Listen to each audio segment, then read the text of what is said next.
the maintenance and engineering department of hotels requires crucial planning and strategizing. Often, management of the physical hotel facilities gets difficult, but this department makes it easy by managing the maintenance software. Hotel maintenance is done to keep up with various different systems that are used in the industry of hospitality. Their responsibility is to cater to the general building operations and requires a large breadth of expertise from hotel maintenance crews. Some of the major segments which need to be handled by this department are refrigeration, elevators, phone lines and personal computers, room furnishings, lighting fixtures. Let's discuss the places which require hotel maintenance management. Resorts are usually located at suburban locations and require unique maintenance needs. Due to their location, they have to supply their own electricity, waste disposal, and water. Mabuhay and good day from Precious Carlas. So, our chosen lecture is the Engineering and Security Department.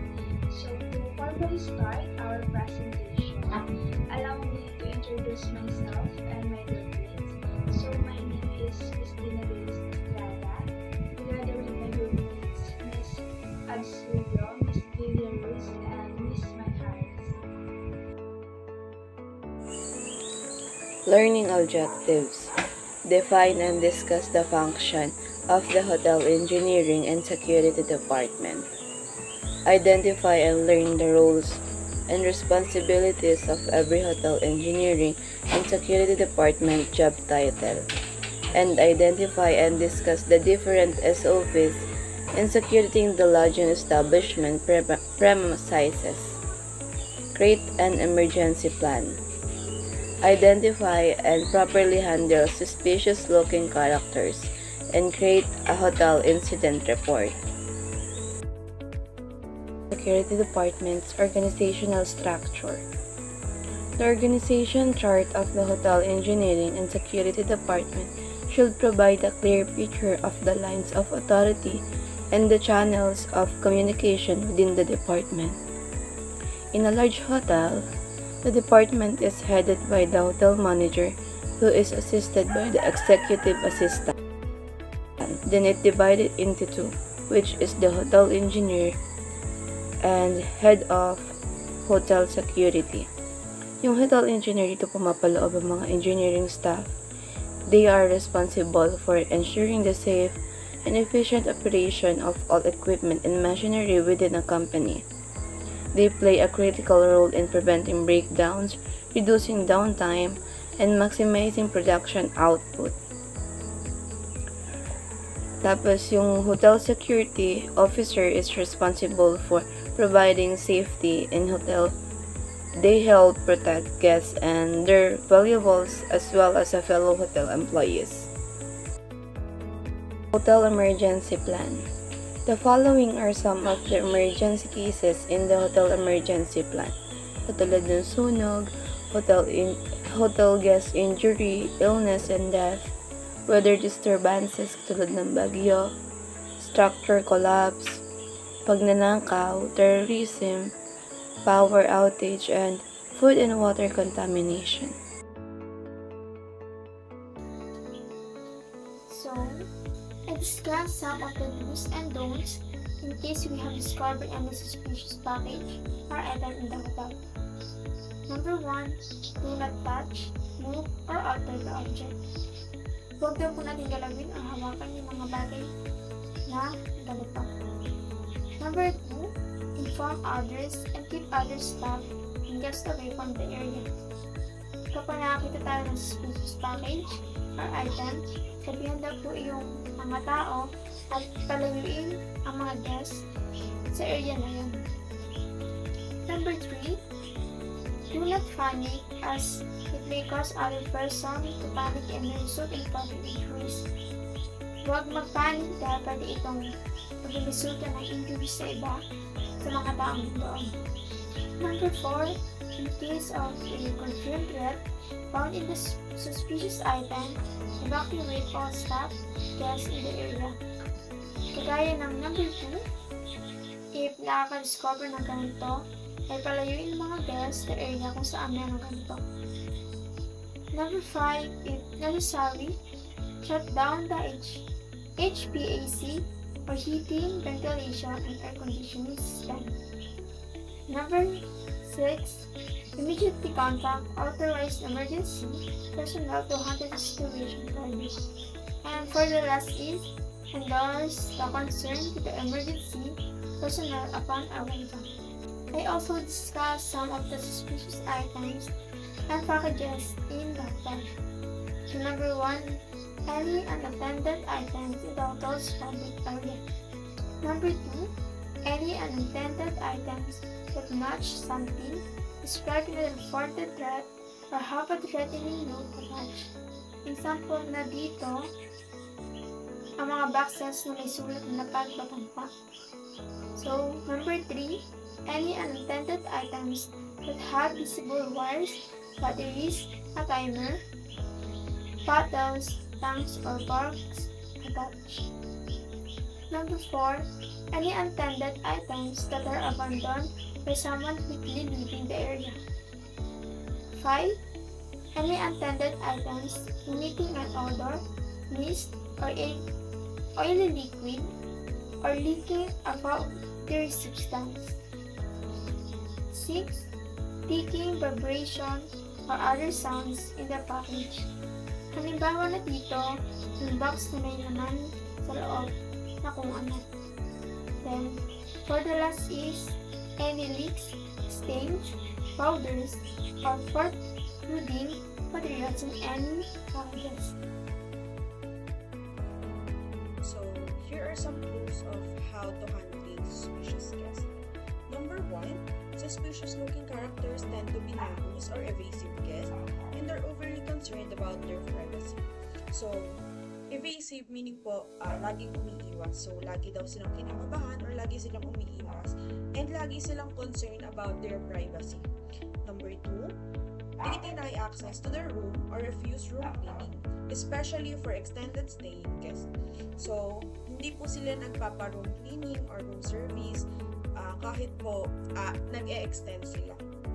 They are insisting on cash transactions only to avoid further identification. So, hindi po sila gumagamit ng online payment or anything online, basta cash basis po ang transactions nila. Next, they attempt to gain access to restricted areas. So, lagi po silang nag-a-attempt para makapunta sa ibang areas na hindi naman po saklaw ng kanilang kakayahan. Kunyari po for personal only or staff room, ganyan. And then, individuals who take notes, pictures, or video in the hotel are deemed to be so private in doing so. So, yung po mga nagtitake note, nagpipicture, or nagpipideo sa hotel, pag po ginagawa nila yon kapag sila ay suspicious guest, mapapansin nyo po na patago po nilang ginagawa yung pag-take note or pag-video po. Ayun. So, yun po yung mga clues on how to handle a suspicious guest. Next naman po is, how do we handle these kinds of situations? Here are some of the guidelines in handling suspicious-looking characters in the hotel. Number 1 is to politely approach any suspicious person in the lobby and ask if they need any help. Regular hotel guests will inform you of what they need. Suspicious characters will exemplify evasive characteristics. So, to handle this kind of situation daw po, number 1 is to politely approach or maayos po natin silang kausapin. And tanungin po natin sila kung ano yung kailangan nila. Regular hotel guest po will inform you or sasabihin naman po nila kung anong kailangan nila.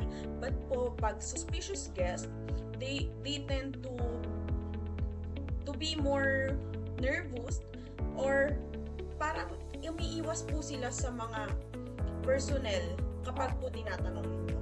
Number 2, always make sure that there are ample uniformed security personnel in the public area. This gives the suspicious character a hesitation to do such an act. So, lagi po nating tatandaan na dapat lagi po tayong may security personnel like guards, ganyan, sa mga public area para po matakot or para mabahala yung mga suspicious guests sa mga gagawin nilang activity. Next po, make sure that active CCTV cameras are recording footages at all times for documentation. CCTV personnel should alert any mischievous, suspicious, and overly private individuals or groups in the hotel. So, isa pa rin po to sa mga parang securities is yung CCTV camera. Lagi po natin i-check kung gumagana ba siya or na-document ba niya yung time to time na nangyayari sa ating paligid. Next, in case you have seen a suspicious looking character in the guest hallway, politely approach the person and ask if he or she needs any help. Follow it up by asking for the room number. If the person does not have any business on that floor, politely invite them to go down to the lobby with you. So kapag po kayo ay nakakita ng suspicious looking guest sa hallway, tanungin niyo po sila na maayos kung ano po ang kailangan nila or kung they need any help or anything na hinahanap nila.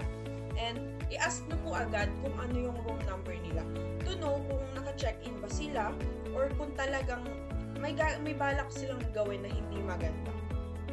Next, take note of the suspicious character and document them on an incident report for future occurrences.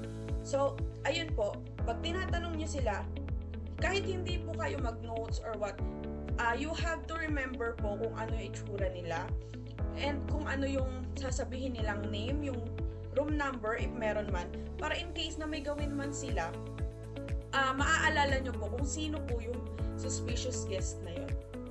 You can all see it naman po sa CCTV kung totoo nga po yung nangyari. Yun lang po. The hotel incident report. When filling out an incident report, the hotel personnel should give the following. So first is the general information of the hotel informant. So this section includes the details of the person reporting the incident, including their name, their contact information. So it is necessary and vital na malaman yung general information ng taong nag-report ng isang incident sa loob ng hotel. Why? Because in that way, malalaman natin kung ano yung mga statement niya, kung ano yung na-witness niya during the incident. Next is the exact details of the hotel incident. So this is the description of a hotel incident, including the location, the date, and the step-by-step account of what occurred. So, for example, nangyari sunog sa loob ng kitchen. So, yun yung location niya, and tumagal yung sunog sa kitchen, for example, for about 15 minutes. Ayun. So, syempre, kailangan agad nila itong i-report at humingi sila ng tulong sa malapit na area nila. For example, sa security. Next is the losses and damages incurred. So this is a detailed account of any physical damage into the property, financial losses, or any injuries sustained as a result of incident. For example, nagkaroon ng robbery. So, syempre, ako na ma-affectan doon is yung sales ng isang hotel if ever manakawan yung isang hotel ng mga masasama loob or ng mga magnanakaw. Next is the evidence if necessary. So, this is the documentation of an incident. Example of this is video footage, statements, or even statements, mga picture, ayun. So, ayun yung mga important elements na kailangan kapag kailangan natin ng ebidensya ng isang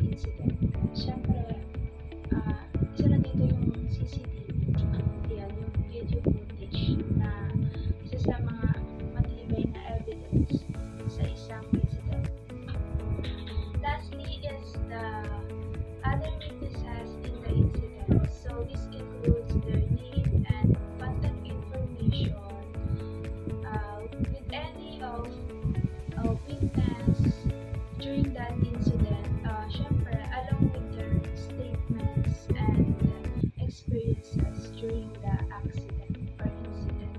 So, mahalaga rin na meron pang ibang nakita o naka-witness ng isang insidente na nangyari sa the hotel kasi mas magkakaroon ng matibay na ebidensya, mas magkakaroon ng matibay na statement.